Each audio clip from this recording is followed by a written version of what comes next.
Break के बाद आपका स्वागत है हरियाणा प्राइम टाइम में। और अब बात आज के लाख टके के सवाल की। यह सवाल है नेता कौन। इस सवाल का जवाब जानेंगे उन लोगों से जो अपने आप को दावा करते हैं कि वो नेता है। इस पूरे के पूरे विवाद के पीछे छिपे हुए तमाम पहलुओं पर चर्चा भी करेंगे। कल जब सरकार के प्रतिनिधियों और जाट आरक्षण संघर्ष समिति के नुमाइंदों के बीच बातचीत हुई थी और समझौता हुआ था, उस वक्त हमने सवाल उठाया था कि क्या आरक्षण की आग बुझ गई है। जिस तरह से पिछले 2 दिन प्रदेश आरक्षण की आग में झुलसता रहा, आज वैसा कुछ देखने को नहीं मिला। आरक्षण के मुद्दे पर हिंसा और तोड़फोड़ तो नहीं हुई, लेकिन रोड जाम करने का सिलसिला जारी रहा कहीं कहीं।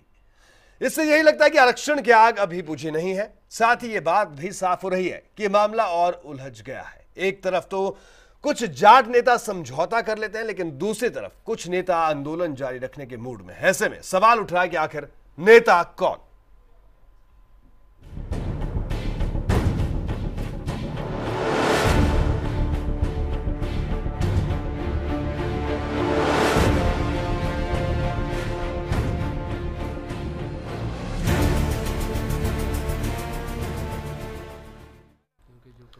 हरियाणा में चल रहा जाट आरक्षण का बवाल थमने का नाम नहीं ले रहा। पिछले 2 दिनों के दौरान हिसार में भड़की हिंसा तो थम गई, मगर प्रदेश में रोड जाम करने का सिलसिला जारी है। सरकार से हुए समझौते के बाद जाट संगठनों में दो फाड़ होने की बात भी साफ आ रही है।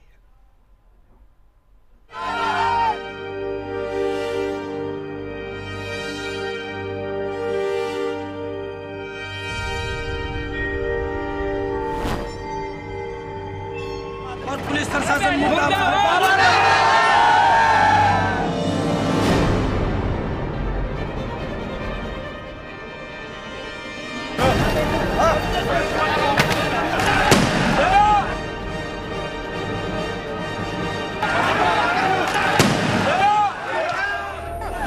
अखिल भारतीय जाट आरक्षण संघर्ष समिति के बैनर तले हिसार जिले के गांव मैयड़ की जनसभा इतना बड़ा बवाल खड़ा कर देगी, इसकी उम्मीद ना तो सरकार को थी और ना ही आरक्षण के नाम पर राजनीति करने वालों को। पुलिस की बंदूक से निकली गोली ने जो बखेड़ा खड़ा कर दिया था, वो बखेड़ा संघर्ष समिति और सरकार के समझौते के बाद भी शांत नहीं हुआ।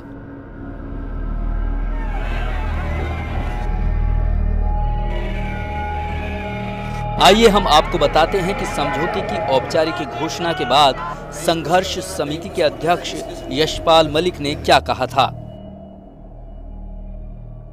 यहाँ पे जो हिंसा का प्रकरण हुआ था और उसके मध्य में जो हमारी डिमांड थी वो सरकार ने सब मान ली है। हरियाणा सरकार से जो मुद्दे थे वो हरियाणा सरकार द्वारा स्वीकार कर लिए गए।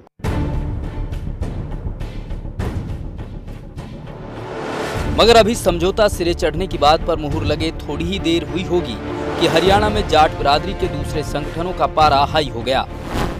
जाट महासभा तो खुलकर इस समझौते के विरोध में आ गई।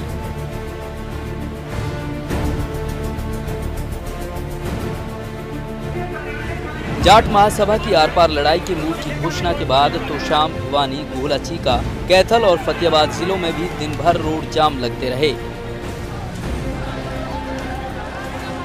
सड़क पर यातायात बाधित होने के कारण आवागमन दिन भर बाधित रहा, जिसके चलते लोगों को परेशानी का सामना करना पड़ा। अगर ये गतिरोध जल्द ही खत्म नहीं हुआ तो आने वाले दिनों में ज्यादा बड़ा बखेड़ा खड़ा हो सकता है। Bureau report, India news Haryana. तो चलिए, आंदोलन हुआ और उसके बाद बड़ा सवाल उठा कि आखिर नेता कौन। हमारे साथ कुछ नेता मौजूद हैं, कुछ वरिष्ठ पत्रकार मौजूद रहेंगे। तमाम लोगों से जानने की कोशिश करेंगे कि आखिरकार नेता कौन। इस सवाल का जवाब ढूंढने की कोशिश करेंगे। मेरे साथ मौजूद है यहाँ पर सुरेंद्र सिंह धनखड़ जी, अध्यक्ष हैं सर्वखाप महापंचायत और वरिष्ठ जाट नेता हैं। सुरेंद्र जी, आपका स्वागत है इंडिया न्यूज हरियाणा। धन्यवाद। केवी पंडित जी हमारे साथ मौजूद रहेंगे इस चर्चा में, वरिष्ठ पत्रकार है। और साथ ही साथ हमारे साथ मौजूद रहेंगे कादियान साहब, नरेश कादियान साहब। कादियान साहब, आपका भी स्वागत है, जाट नेता है कादियान साहब। और चंडीगढ़ से हमारे वरिष्ठ सहयोगी यशवीर कादियान हमारे साथ होंगे, उनसे भी हम बात करेंगे। यशवीर जी, आपका स्वागत है। और साथ ही साथ वरिष्ठ कांग्रेसी नेता हमारे साथ मौजूद हैं शमशेर सिंह सुरजेवाला जी। सुरजेवाला साहब, आपका स्वागत है इंडिया न्यूज हरियाणा में। तो आइए यहां से शुरू करते हैं। सबसे पहले नरेश कादियान जी के पास चलें। नरेश जी, क्या कहना है? कल घोषणा हो गई कि आंदोलन खत्म हो गया, सब कुछ शांति से निपट गया। लेकिन आज जो जाट महासभा उनके नेता है ओपी मार, उनसे भी हम बात करेंगे। उनका बयान आता है कि आंदोलन जारी रहेगा। कि आखिरकार क्या बात है, क्यों इस तरह का बयान आ रहा है, आखिरकार नेता कौन जिन्होंने समझौता किया, वो या आप क्या कहना चाहेंगे? ऐसा जी, ये बगैर लीडरशिप की लड़ाई थी और जो संस्थाएं जिसको भी आप ये कहते हैं कि जाटों का नेता, जाटों का आंदोलन जी, अब इसमें आंदोलन जाट क्या, जाट तो अपने बिचड़ के खड़ा हुआ है जी। इशू क्या था, अब 14 जगह रोड़ा मच गया कि वो कहे मैं नेता, वो कहे मैं नेता। हरियाणा में किसी पैराट्रूपर की जरूरत नहीं है, हमारे लीडरशिप है, हमारा इशू है। साहब आपको रोकना चाहूंगा, आपने एक लफ्ज का इस्तेमाल किया कि हरियाणा में किसी पैराट्रूपर की जरूरत नहीं। कौन है ये पैराट्रूपर? जो अपने आप को नेता बता रहे कि इस आंदोलन को चलाने वाले वो है। ये जो मांग थी, मांग हमारी कई साल से रही है और हम शांतिप्रिय लोग हैं, शांतिप्रिय तरीके से हम आरक्षण की मांग अपने पूरे करवाना चाहते हैं। इस तरह का जो ये अभी जो आग लगा रहे हैं, और हम लोगों ने तो आज मांग की कि आपका इशारा यशपाल मलिक जी की तरफ है? नहीं, ये तो बेचारा के मांगा हमारा हरियाणा का, जो अपने एयरफोर्स की नौकरी करता रहे, जो अपने 2 पीछे गाजियाबाद में कमाए बेचारा, वो करता रहे, तो वो तो उसका अपना इशू हो सकता है। पर हमारे हरियाणा में चौधर का उसका कोई लेना देना नहीं। चलिए, तो कादियान साहब का कहना है कि हरियाणा में चौधर को लेकर उनका कोई लेना देना नहीं है, यानी नेतृत्व को लेकर कोई लेना देना नहीं है। धनखड़ साहब आपके पास होंगे, आपका क्या कहना है इस पूरे बात को लेकर? देखिए, now the question is not that जी कि लीडरशिप किसकी होनी चाहिए या किसकी नहीं होनी चाहिए। संपूर्ण राष्ट्र की जाट जाति का नहीं, धनखड़ साहब माफी चाहूंगा आपको इसलिए रोक रहा हूं। धनखड़ साहब एक माफी चाहूंगा आपको इसलिए रोकना चाहूंगा कि ये हमने ये बात नहीं उठाई कि लीडरशिप पर चर्चा हो, लेकिन ये मुद्दा उठाया जो आपके प्रतिनिधि थे, उन्होंने मुद्दा उठाया। एक पक्ष का कहना है कि जिस तरह से यहां पर कादियान साहब ने भी बात कही कि हमें पैराट्रूपर की जरूरत है। Let me complete. क्या कहेंगे आप? देखिए, हरियाणा प्रदेश के व्यक्ति सक्षम हैं अपनी लड़ाई को लड़ने में जी, और काफ़ी लंबे समय से ये जद्दोजहद रही है कि आरक्षण किस प्रकार से लिया जाए। हमने शांतिपूर्वक पहले भी धरने प्रदर्शन किए जी।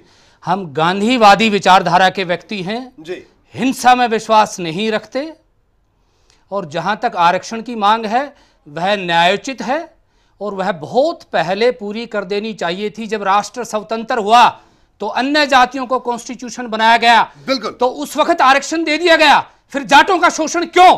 चलिए, बिल्कुल धनखड़ साहब आपका ये सवाल है, इस सवाल पर भी चर्चा करेंगे। लेकिन हमने पहले जो सवाल उठाया था नेतृत्व को लेकर, उसमें आपका भी कहना कि आपका ये कहना कि हरियाणा में लोग इतने सक्षम है कि वो अपनी लड़ाई लड़ सकते हैं। केवी पंडित जी हमारे साथ मौजूद हैं। पंडित जी, क्या लगता है आपको?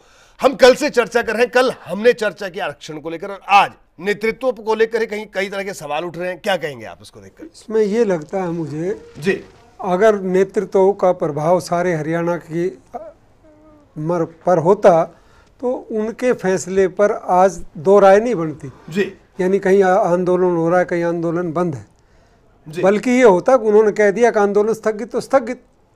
अब वो स्थगित नहीं हो रहा है तो इसका मतलब ये है कि आंदोलनकारियों में मतभेद हैं, गुटबाजी है। जी, गुटबाजी, सीधे तौर पर केवी पंडित जी का कहना है गुटबाजी है। हमारे साथ चंडीगढ़ से शमशेर सिंह सुरजेवाला साहब बने हुए हैं, उनसे बात करेंगे। सुरजेवाला साहब, आपसे जानना चाहेंगे, क्या लगता है आपको कि आज नेतृत्व को लेकर सवाल उठे? कल एक पक्ष समझौता करता है, दूसरा पक्ष कहता है कि एक पक्ष ने जो समझौता किया है वो हमें मान्य नहीं है। क्या कहेंगे आप इस पूरे विवाद को लेकर?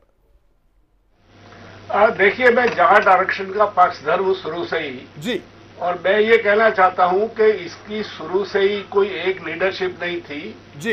ये विभिन्न जिलों में, विभिन्न ग्रुपों में और धड़ों में इसके लीडर हैं, और आज इसकी लीडरशिप जो है वो ऐसे तत्वों के हाथ में है जो जिनमें अधिकतर समाज विरोधी हैं, बहुत छोटे छोटे बच्चे हैं, दुरुपयोग कर रहे हैं, और इसके पीछे एक राजनीतिक पार्टी का हाथ है, हरियाणा की का।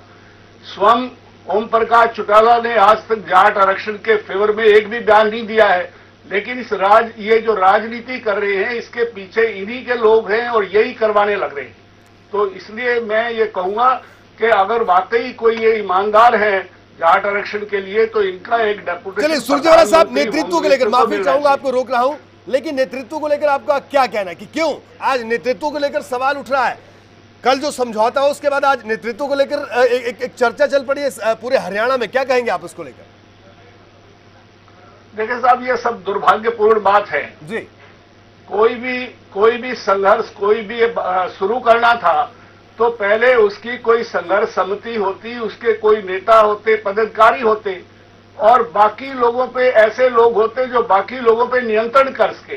ये नियंत्रणहीन जो है और ये नेताहीन जो है प्रदर्शन है सारे जी। और स्वाय हिंसा के कुछ नहीं कर रहे हैं और ये जाट आरक्षण को नुकसान कर रहे हैं उल्टा। सुरजेवाला साहब, आपका कहना है कि इस तरह की चर्चा और इस तरह के लोग नुकसान कर रहे हैं मुख्य बात का। यशवीर कादियान हमारे साथ मौजूद है। यशवीर जी, क्या लगता है आपको, कल तक जो जंग आरक्षण को लेकर लड़ी जा रही थी, आज वो जंग नेतृत्व की जंग, वर्चस्व की जंग में तब्दील हो गए नेताओं के आपस में, क्या किस तरह से देखते हैं आप इस पूरी बात को? रोहित, देखिए, ये जो हिंसार में जो हिंसक उपद्रव हुए और उसके बाद जो घटनाक्रम हुआ, उसके बाद ये ज्यादा सवाल उठने लगे हैं कि ये नेतृत्व को लेकर एक तरह की जंग है। लेकिन मैं बताना चाहूंगा कि ये मामला इससे पहले का भी है। आप ये देखें कि जो आरक्षण की मांग करने वाले नेता हैं, एक ने बयान दिया कि हम जो राष्ट्रमंडल खेल है वो नहीं होने देंगे, दिल्ली की को दूध की सप्लाई नहीं होने देंगे और ये करेंगे वो करेंगे। और उसके बाद जो दूसरा पक्ष है उसने लगातार इस तरह की यहाँ पे चंडीगढ़ में प्रेस कॉन्फ्रेंस करके कहा कि हम जाट आरक्षण के पक्षधर तो हैं, लेकिन जो राष्ट्रमंडल खेलों का विरोध और वहां पे दिल्ली में घेराव प्रदर्शन करने की जो बात है उससे हमारा कोई सरोकार नहीं है। तो मेरा कहने का मतलब ये है कि ये मामला अब चूंकि इसलिए तूल आ गया कि हिंसा हुई और वहां पे लोग मारे गए और जान गई, तो ये पहले से, और मुझे लगता है कि डिवाइडेड है सारे लोग। ये हो सकता है कि जो लोग इस आंदोलन को आगे लेके आ रहे हो, अब उनके हाथ से मामला निकल गया।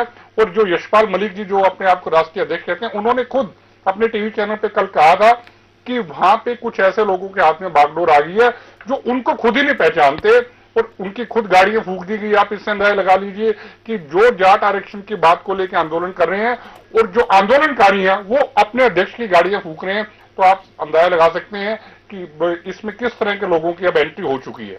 जी बिल्कुल। यशवीर जी, आप हमारे साथ बने रहिए। सुरजेवाला साहब हमारे साथ मौजूद हैं, यहाँ दिल्ली में तमाम मेहमान हमारे साथ मौजूद हैं। एक छोटे से ब्रेक के लिए रुकेंगे, ब्रेक के बाद जल्द हाजिर होंगे।